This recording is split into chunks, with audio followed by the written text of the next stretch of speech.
strategies the wealthy use to protect their assets. I deal a lot with wealthy people because when you've written 18 books on investing published by the Financial Times, amongst others, guess what? You interview and meet a lot of incredibly wealthy people.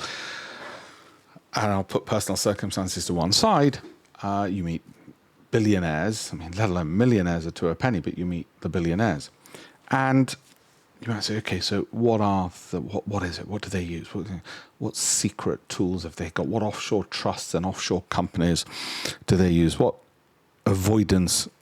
tax avoidance schemes do they use? Now, let's start off with the simple to the extreme. Okay? The simple is they keep their mouth shut. I don't mean from the tax man. I mean, they just keep their mouth shut about how much capital they've got. And I'll tell you why. And it's something I've observed about the super rich when I've been on boards with them and got to know them and they've become friends and the like.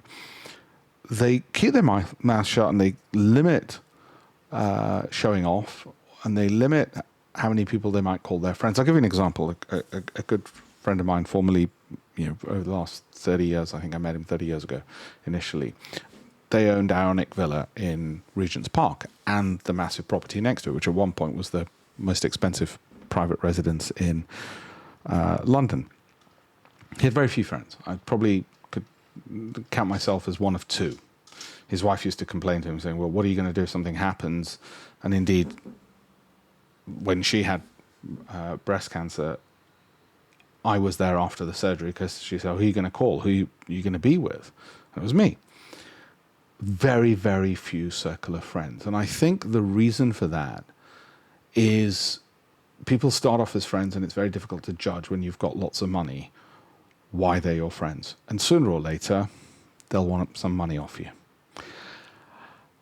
And then that complicates relationships and can often lead to breaking up of relationships and you lose your assets.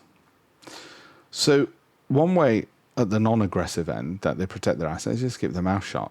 I mean, to look at the chap, you might have thought, it's a very nice cloth.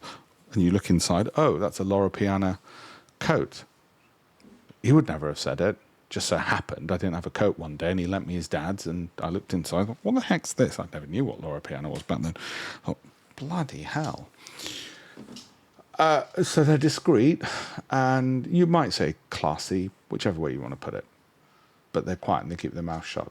If they have dinner at home, you go to a place like that, they don't need to shout how wealthy they are. You can see it. At the more aggressive end, and we'll keep it legal, of course there'll be offshore corporations managed offshore with their control in, I don't know, Dubai. Management control in Dubai, substance of the business in Dubai, selling abroad, mitigates tax, pays tax in the UAE, remits the least amount of money into, say, a jurisdiction like the UK so they don't have to pay extra money in the UK. Their bank balances might show that they pay themselves a salary of, I don't know, £12,000 a year, so they stay below the minimum tax threshold. But they'll be employing people. You might say, well, that's not paying your fair share. They'll be employing people here who'll be paid fat salaries, who'll be paying national insurance and PAYE and all the rest of it. But given the choice, they just won't pay more tax than they need to, in the sense that they won't pay themselves a fat salary and have the money sitting there. They'll just keep it offshore wherever it is, so they don't have to. It's their choice. I guess from the extreme to the not extreme, that's the range in simple terms. And I could talk to you about it. When I was at university, one of my modules was tax law, and my tutor was Adrian Shipwright, probably one of the world's authority, well, certainly UK English law authority on tax avoidance. So anyway, I could go bore you to death about the taxation of trusts and so, but I don't think you need me to do that, and I don't think most people are going to set anything complicated like that up. One of the wealthiest people I know, a friend of mine, put it very simply when he had the opportunity many, many years ago to do one of those film schemes where you get a lot of the tax back if you invest in British films. And I asked him, I said, how come you're not doing it? I didn't do any of those things. And I said, well, how come you're not doing it? He said, I'd rather just have a good night's sleep. I'd rather just pay the full tax, get a good night's sleep, rather than some kind of convoluted scheme where I'm not sure whether it's going to pass HMRC's tests, and some Queen's Counsel, it was back then, has to give an opinion and says, well, it probably should be okay.